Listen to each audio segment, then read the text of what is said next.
Don't touch him. I said, don't you touch my son. Bruce Sandler's voice boomed through the sterile white corridors of OU Health, MedStar Washington Hospital Center, slicing through the hum of machines and muffled sobs. But Hazel didn't stop. Her trembling hand hovered just above Steven Sandler's still chest, her dark curls clinging to her face from the rain outside. The 22-year-old girl everyone had dismissed as just another homeless case was now standing inches from a billionaire's unconscious son, surrounded by doctors who'd already given up. "He's not gone yet," she whispered, her voice cracked, fragile but certain. "I can feel it." The attending physician, Dr. Matthews, frowned and stepped forward. "Miss, please, this is a restricted—" Hazel's eyes flashed. "You've been saying the same thing for 2 days. You pumped him full of drugs, you kept those machines running, but you never listened to him." Tears streamed down her cheeks as she pressed her palm gently against Steven's forearm. His skin was pale, cold, but there was something under it. A hum, a flicker. Bruce's jaw clenched. "She's insane. Get her out of here before she makes this worse." But the nurses didn't move. None of them could. Something about the way Hazel stood there, barefoot, drenched from the storm, her hand trembling but sure, made even the most logical minds hesitate. Her lips moved again, barely a whisper. "Steven, you can hear me. You just forgot how." The monitor let out a faint beep. Everyone froze. Hazel's eyes widened, but she didn't look away. Her voice grew firmer, stronger. "You're not done yet. You promised your mama you'd try again. You promised her—" The monitor beeped again. Gasps filled the room. Dr. Matthews stumbled backward, glancing at the screen. "No, that's impossible. He's been flat for—" Hazel pressed her other hand over Steven's heart, tears mixing with the rain on her skin. "Come back, Steven. Just one more breath, you hear me? Come back." Then, a deep, shuddering inhale. The room exploded with chaos, alarms blaring, nurses shouting, the heart monitor spiking to life. Hazel's legs gave out beneath her. She fell to the cold tile floor, sobbing. Bruce just stood there, speechless, staring at the boy who 5 seconds ago had been declared brain dead. And the girl who just brought him back. Welcome back, family. If you're settled in and ready for this journey, subscribe now and tell me in the comments, where in the world are you watching from? Because tomorrow, I've got another incredible story waiting for you. Trust me, you don't want to miss what's coming. The rain hadn't stopped that week in Washington, D.C. It poured over the monuments, over the marble steps of the Lincoln Memorial, over the gleaming roofs of embassies, and over the people no one looked at twice. People like Hazel. She had been sleeping under the overhang behind a Safeway grocery store on Wisconsin Avenue, wrapping herself in an old blanket that smelled faintly of detergent and dust. Every night, she'd listen to the trucks come and go, the hum of the city that never quite stopped. But Hazel hadn't always been invisible. 2 years ago, she'd been a student nurse. She'd been training at OU Health MedStar Washington Hospital Center, with dreams of one day becoming a pediatric trauma nurse, helping kids. That was her purpose. Until her mother got sick, until the medical bills swallowed everything. When her mother died, Hazel dropped out of school to pay off the debt. She took odd jobs, caregiving, cleaning, until one bad landlord, one lost paycheck, and one eviction notice turned her from young woman trying to make it to the homeless girl by Safeway. Still, she didn't beg. She helped. She changed bandages for other unhoused people. She prayed with the old veterans by the subway. She carried hope like a secret she refused to drop. And then she saw the news. Millionaire's son in coma after car accident. Doctors losing hope. She didn't know why it hit her the way it did. Maybe because the boy in the picture, Steven Sandler, 25, handsome, bright-eyed, had once volunteered at the same hospital's children's ward where she trained. She remembered him bringing toys for the kids, telling corny jokes that made everyone roll their eyes. He was a good man, and now he was fading. She had never met his father, Bruce Sandler, but everyone in D.C. knew the name. Sandler Construction, one of the biggest private development firms in the city. The kind of man who didn't notice people like her. Until that night. It was raining harder than ever when Hazel found herself drawn to the hospital again. She didn't even know why she went. She just knew she had to. When she slipped into the lobby, soaked and shivering, the guards gave her looks that said, "You don't belong here." But she walked straight past them, straight into the elevator, straight to the ICU. And there, through a glass wall, she saw him, Steven. Pale, still, machines breathing for him. Something inside her broke. She pressed her hand to the glass. The beeping slowed. The nurse monitoring the vitals frowned, checking the wires. Hazel didn't know what came over her. Maybe it was madness. Maybe it was mercy. She whispered through the glass, "Steven, you can wake up now." And for the first time in weeks, the monitor blipped. The nurse gasped. That was how it started. A single impossible moment that would make headlines, break hearts, and force a billionaire to face everything money couldn't fix. Have you ever felt pulled to do something you couldn't explain? Something everyone else would call crazy, but your heart said go? Sometimes faith doesn't wait for proof. It moves first. The next morning, OU Health MedStar Washington Hospital Center was a war zone of whispers. Reporters hovered outside, desperate for details about the impossible awakening. Medical staff avoided eye contact in the hallways. Some said divine intervention, others said data glitch, but no one had an explanation that made sense. Except Hazel. She sat quietly in the hospital chapel, her damp hoodie clinging to her skin, hands clasped tight. "Thank you," she whispered. "I don't know what you did, but thank you." A door creaked open behind her. "Miss Hazel, isn't it?" The voice made her look up, smooth, commanding, but with an edge of exhaustion. Bruce Sandler stood there in a tailored gray suit, tie slightly loosened, dark circles under his eyes. "Yes, sir," she said softly. He took a few slow steps inside, the sound of his shoes echoing against the marble floor. "You're the one who touched my son." I was trying to help." "Help," he repeated, almost to himself. Then his tone hardened.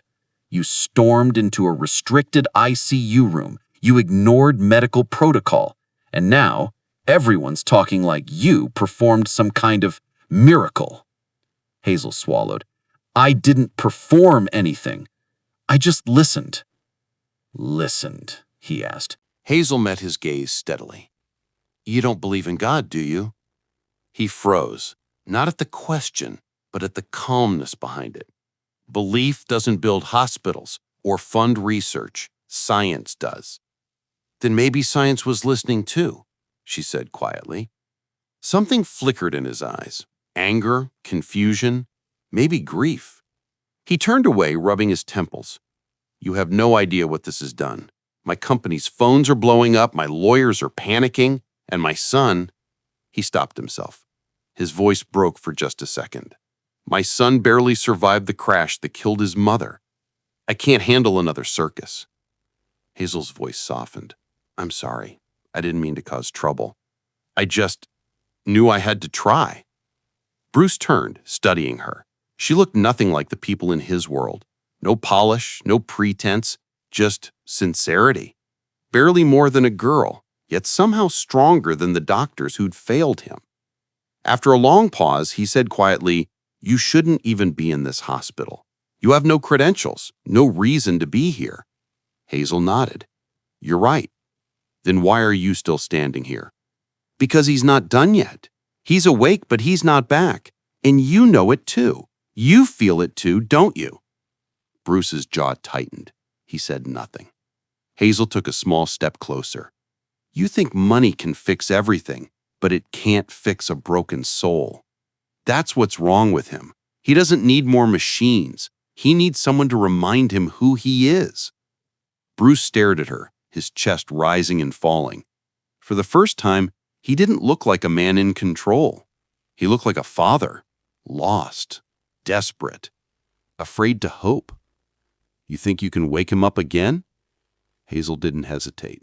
"I don't think, sir. I know." When logic fails and the people you love are slipping away, would you still have the courage to believe? Faith doesn't ask for certainty. It just asks you to show up.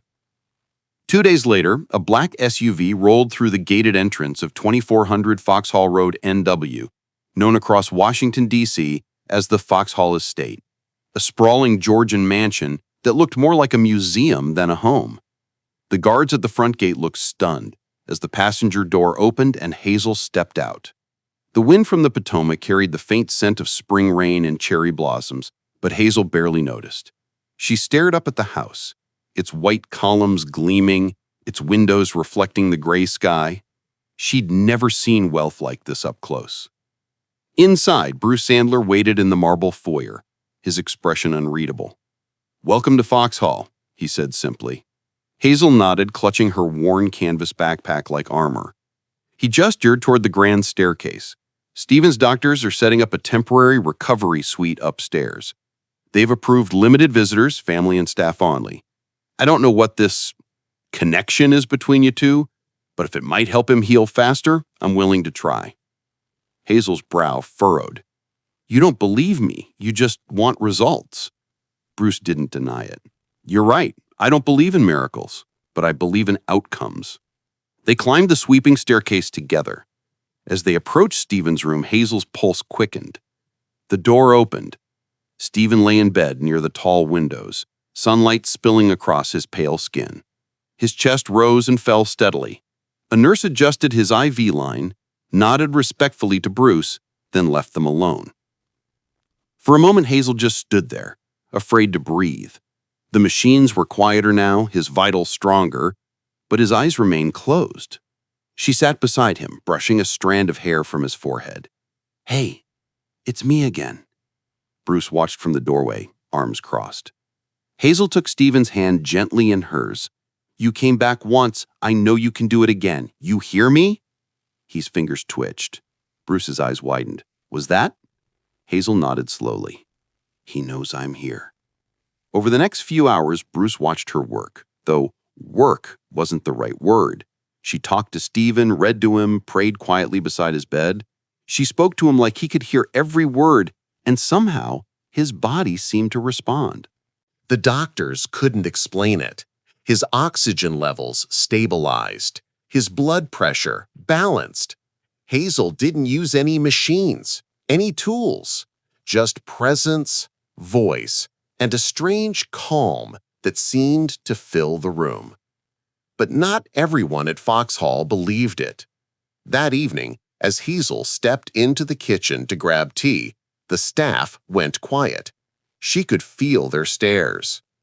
"She's a fraud," one whispered. "Homeless girl in the mansion? What is he thinking?" another murmured. Hazel kept walking. She'd heard worse. But the worst came from Margaret, Bruce's longtime assistant, who intercepted her in the hallway. "I don't know what your game is," Margaret said coldly, "but Mr. Sandler has been through enough. Don't you dare make him believe in fairy tales." Hazel met her gaze. "You think I want his money? I think you want attention, maybe a book deal, maybe to feel special." Hazel's jaw tightened. "I don't want any of that. I just want Stephen to live." Then pray quietly and stay out of the way." Hazel turned to leave, then stopped. "You might not believe in miracles, ma'am, but that doesn't stop them from happening." That night, as the mansion settled into silence, Hazel sat in the dark beside Stephen's bed. The moonlight filtered through the sheer curtains, painting silver patterns across his face. She closed her eyes and whispered, "Lord, whatever this is, don't let me fail him." And from the corner of the room, Stephen's monitor flickered just once before steadying again. Sometimes the things we can't explain aren't meant to be explained. They're meant to be experienced. Have you ever felt a moment so real, so unexplainable, that it changed how you saw the world? The following morning, Foxhall Estate buzzed with quiet unease. Bruce Sandler had canceled all his meetings. The media outside the gates had tripled, and rumor had it that someone from the hospital ethics board wanted to speak with Hazel about her methods. But Hazel wasn't thinking about any of that. She was thinking about Stephen. She hadn't left his side all night. His vitals were steady, but he still hadn't opened his eyes again. She kept wondering what had changed between that first miracle at the hospital and now, why she couldn't reach him the same way again. When the door creaked open behind her, she expected Bruce. Instead, Dr. Elaine Matthews stepped inside, holding a file. She blinked. "Doctor, what are you doing here?" Matthews sighed, closing the door behind her. "Bruce asked me to run additional neurological scans. He's convinced there's something about you, something physiological that triggered Stephen's response." Hazel frowned. "Something about me?" The doctor nodded, her expression uneasy.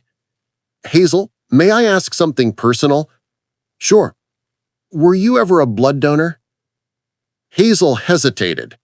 "Yeah, back when I was in nursing school, I donated plasma at a community drive."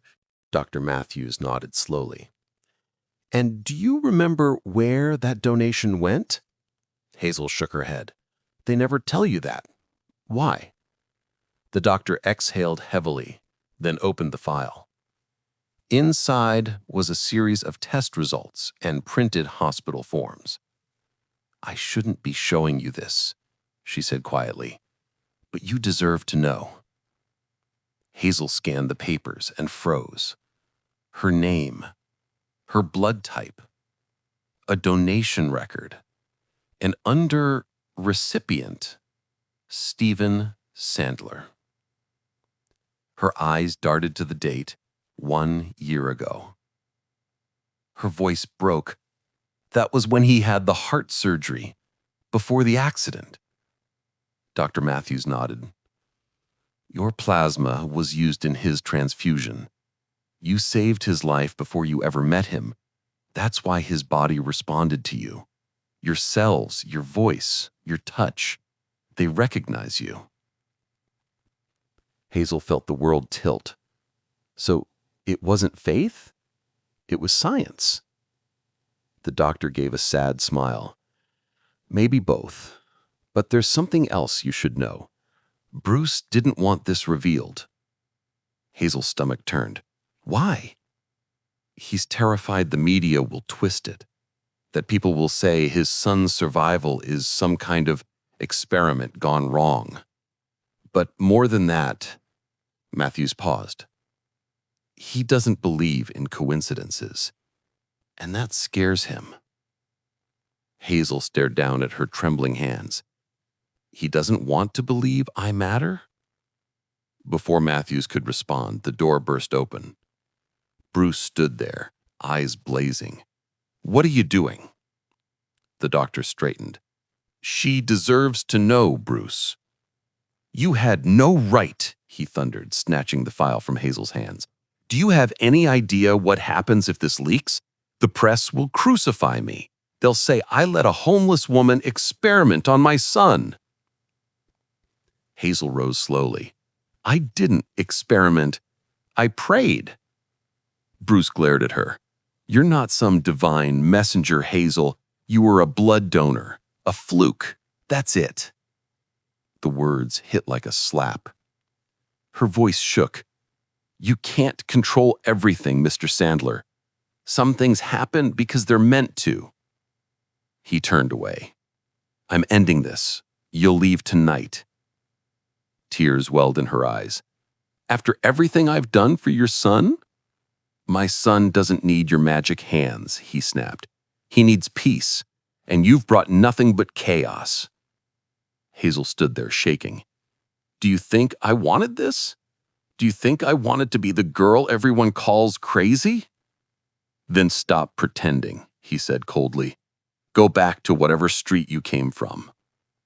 The silence afterward was deafening.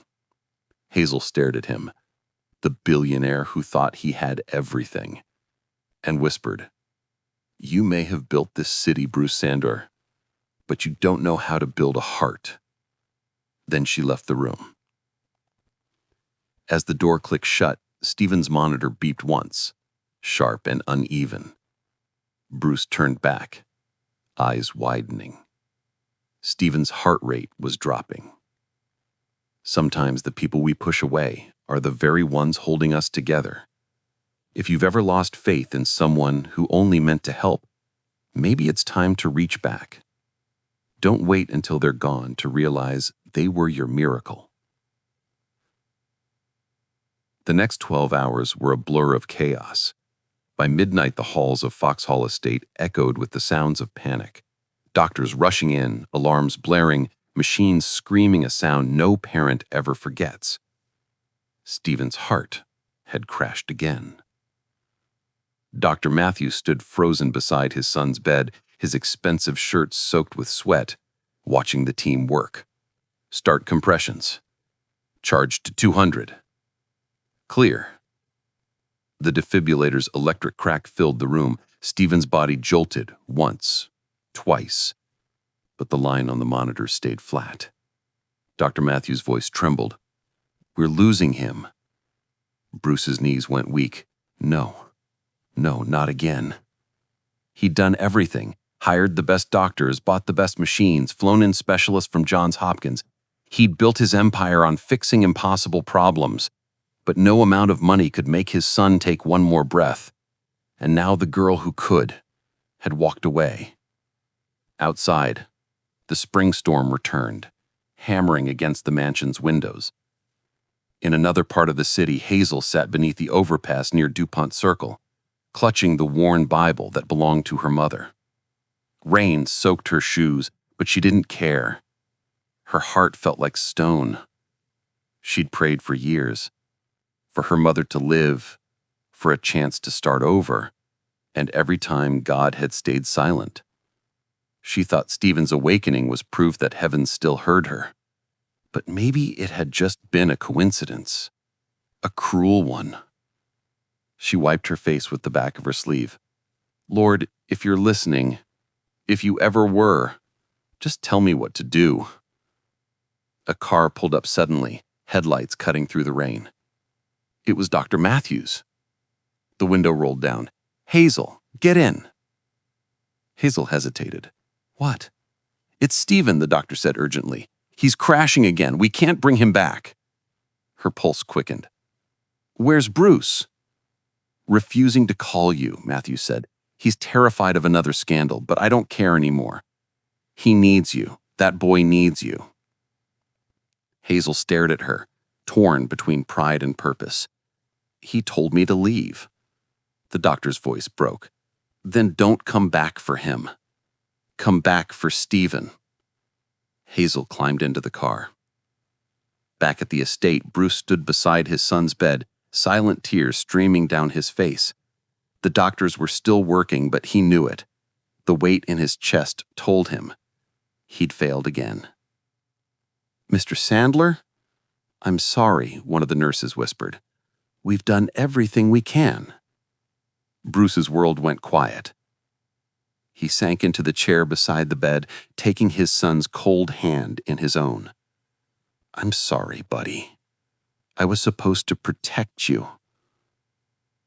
Footsteps echoed in the hall.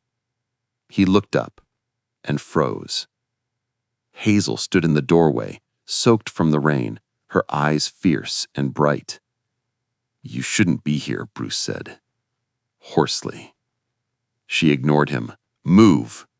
Hazel! I said, move. Something in her voice, raw, unyielding, made even Bruce step back. She placed her hands on Stephen's chest, closing her eyes. Not this time, she whispered. Not like this. The machines hummed, the thunder rolled, and for a heartbeat, the entire room seemed to hold its breath. Then Hazel whispered something under her breath, not words exactly, but a prayer that sounded like memory and mercy tangled together. A light flickered across the monitor. Once. Twice. Then the flat line broke, a faint heartbeat pulsing, weak but real.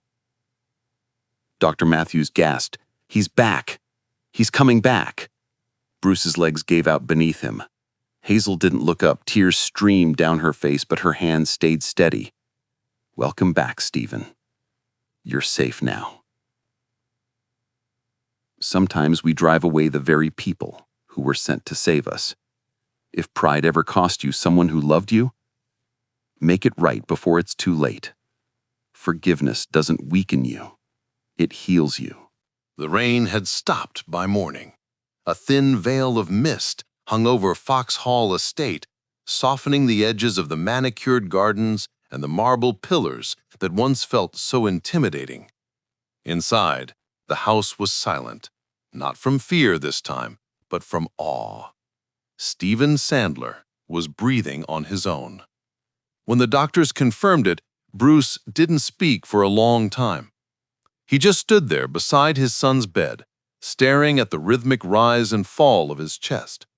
Every breath sounded like forgiveness. Hazel sat quietly in the corner of the room, her hair still damp from the night before, hands folded in her lap. She looked exhausted, eyes puffy, body trembling, but there was a quiet peace about her. Dr. Matthews approached her gently. "You should rest." Hazel shook her head. "I'm fine. I don't want to leave him again." Bruce's voice broke the silence. "You didn't just bring him back." Hazel looked up. "You brought me back too, and I don't know how to live with that." For the first time since she'd met him, Bruce Sandler didn't look like a billionaire. He looked like a man who'd been stripped down to the truth, raw, trembling, human. Hazel stood slowly, her voice soft. "You don't have to understand it. Just be thankful." He nodded, struggling to hold her gaze. "I am, but I owe you more than thanks. I owe you an apology." Hazel's lips parted in surprise. He took a deep breath. "I spent my whole life believing money could buy control, buy safety. But when my wife died, I lost both. And when Stephen went under, I thought if I could just throw enough science, enough logic at the problem, I could fix it." He paused, his voice trembling. "But you came from nothing, and somehow you did what none of us could." Hazel shook her head. "I didn't do it alone." Bruce looked at her, and for the first time, he didn't argue. He just nodded. "Maybe not, but you listened when the rest of us stopped." They stood there in silence, the weight between them transforming into something softer, mutual respect, even grace. Then, a faint sound broke the quiet. A voice. Weak, raspy, but unmistakably alive. "Dad?" Both of them turned at once. Stephen's eyes were open, tired, unfocused, but open. Bruce stumbled forward, falling to his knees beside the bed. "Son! Oh my God, Stephen!" Stephen blinked slowly. What happened?" Bruce smiled through tears. "You came back. That's all that matters." Hazel's throat tightened. She stepped closer but stayed quiet, not wanting to overwhelm him. Stephen's gaze shifted to her. "You're Hazel, right?" She nodded, her voice trembling. "Yeah, I'm Hazel." He gave a faint smile. "You were there. I heard you. You were talking to me." Bruce's eyes filled again. "You heard her?" Stephen nodded weakly. "She said I wasn't done yet." Hazel's lips quivered. "And you weren't." Bruce turned toward her, this time not as a skeptic, not as a man of power, but as a father who had finally seen the impossible with his own eyes. He whispered, "How do I ever thank you for this?" Hazel smiled faintly, "By never forgetting why it happened." Bruce frowned slightly. "And why did it happen?" She looked at Stephen, then back at him. "Because love doesn't quit, not when it's real." The room went quiet again, but this time it wasn't grief filling the silence. It was peace. Sometimes strength isn't about fighting harder. It's about opening your heart when it's easier to close it. If you've ever been saved by someone who refused to give up on you, you know what grace feels like. Hold on to that and never forget to pass it forward. By the end of the week, word of Stephen Sandler's miraculous recovery had spread far beyond Washington, D.C. Headlines read, "Billionaire's son awakens after 12-day coma. Family credits unlikely hero." Was it faith or science? The girl behind the miracle speaks. Reporters camped outside the iron gates of Foxhall Estate, their cameras flashing every time someone stepped out. Inside, Bruce stood in front of the large living room windows, watching the chaos unfold. He had been here before, a man under scrutiny, headlines painting him as either genius or villain. But this time was different. This time, he knew what mattered. Behind him, Hazel helped Stephen sit up in bed. He was still weak, but his spirit had returned, his laughter soft but steady. Bruce turned toward them. "They want a press conference." Hazel looked uneasy. "What are you going to tell them?" Bruce took a long breath. "The truth." "Even if they mock you for it?" He smiled faintly. "They already do. I just used to care more." 2 hours later, Bruce Sandler stepped onto the front steps of Foxhall Estate, a wall of microphones and flashing lights waiting for him. Hazel stood just inside the doorway, out of sight, but listening. Bruce cleared his throat. "A week ago, I thought I'd lost my son. Today, he's alive." The crowd murmured, cameras clicking. "I know what you're expecting. You want a medical explanation. You want science. Trust me, so did I." He paused, scanning the faces in front of him. "But sometimes life gives you something that doesn't fit a formula. My son came back because someone believed he could, even when I didn't." A reporter called out, "You're referring to Hazel, correct? The homeless girl?" Bruce raised a hand. "Don't call her that." The crowd fell silent. "She's not the homeless girl. Her name is Hazel, and she's the reason I'm standing here as a father instead of a mourner. She didn't heal Stephen with money or machines. She healed him with something we've all forgotten how to use: compassion." Another reporter shouted, "Mr. Sandler, are you saying this was divine intervention?" Bruce smiled softly. "I'm saying faith and science aren't enemies. They're teammates, and maybe it's time we start listening to both." The crowd buzzed, the questions multiplying, but Bruce didn't take another one. He turned, meeting Hazel's eyes through the glass door, and nodded. It wasn't just gratitude in his gaze, it was belief. Later that evening, Hazel stood on the back terrace, overlooking the gardens, watching the sunset bleed over the city skyline. The colors shimmered, orange melting into gold. Bruce joined her quietly. "They're calling you a miracle worker now," he said with a smile. Hazel chuckled softly. "Let 'em call me whatever they want. I know who I am." He nodded. "And who's that?" She turned to him, her voice gentle. "Someone who believes second chances aren't random. They're invitations. Bruce stared at her, really saw her, and for the first time realized what a gift her presence had been. "You know," he said quietly, "I could use someone like you at Sandler Foundation. We help fund medical outreach programs. Maybe it's time we built something that heals people the way you do." Hazel's eyes widened. "You'd really want me working for you?" He smiled. "No, with me." She laughed softly, shaking her head. "You really don't give up, do you?" "Not when something's worth fighting for," he said.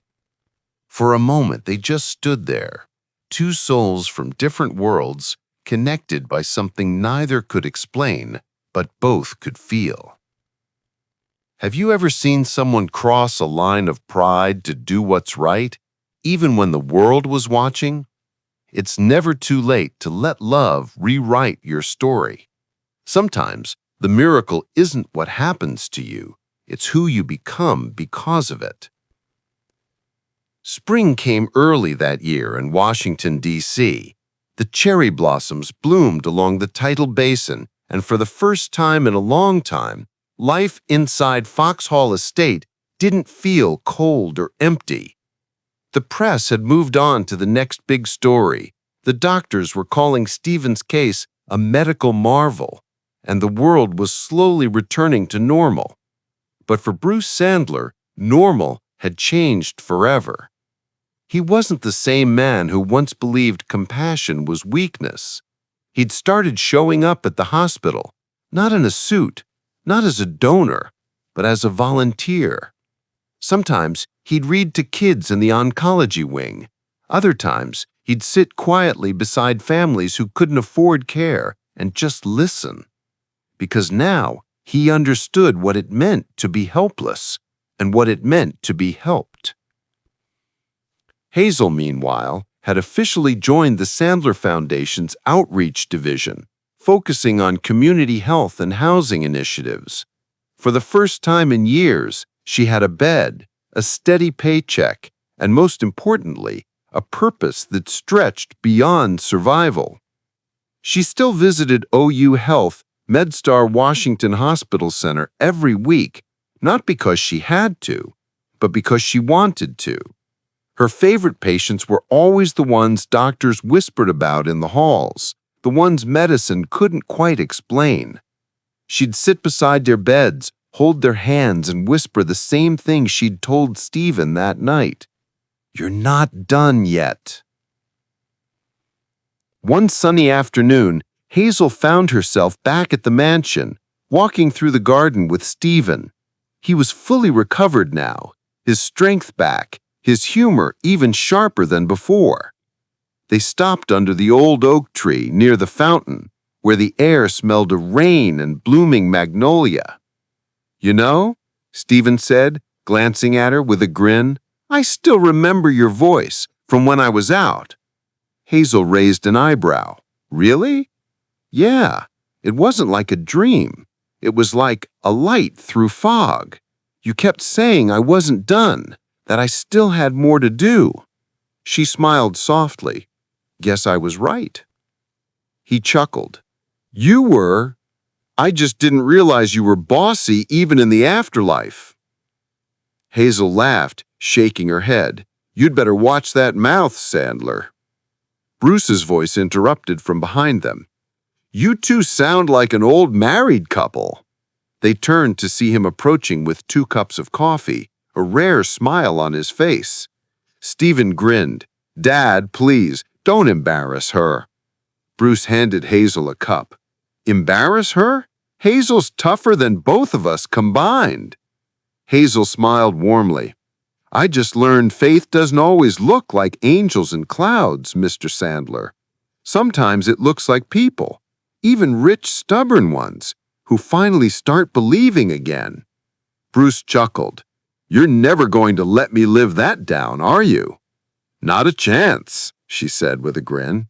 They all laughed, and for a moment the world felt perfectly still, the kind of still that only happens after storms, when everything broken starts to heal in quiet ways. Bruce looked up at the sky, the sunlight reflecting in his eyes.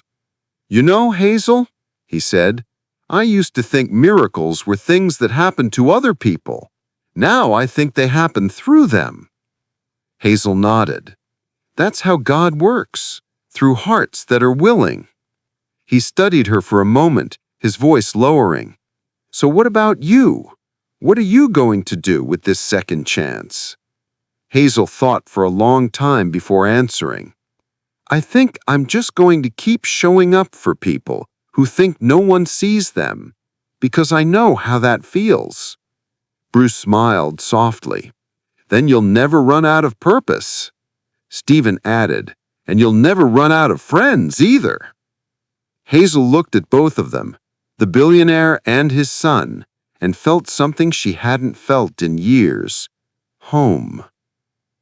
That night, as the lights of D.C. glimmered in the distance, Hazel stood by her small apartment window. On her nightstand sat her mother's old Bible, open to a verse she'd underlined long ago.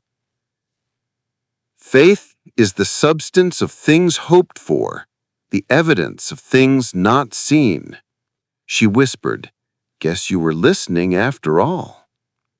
Outside, the city hummed, alive, hopeful, and infinite. If this story touched your heart, don't let it end here.